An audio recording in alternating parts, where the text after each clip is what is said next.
via text or email. Thank you again for your questions. We would like to ask Attorney Vic Rodriguez to summarize his views.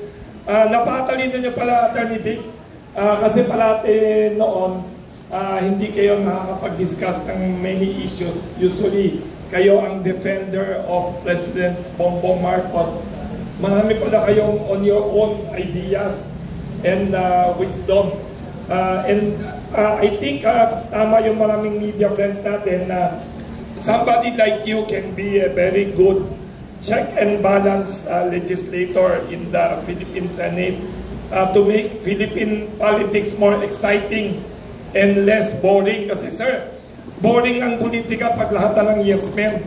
Pag lahat na ng, kahit na pinakamagaling ba yung presidente, pag walang opposition, boring ang politika. Magkakamali kahit na yung magaling na leader o okay. Kaya can you give us, sir, a closing statement to summarize your thoughts? And thank you for sharing all your wisdom. Matalino pala kayo sobra.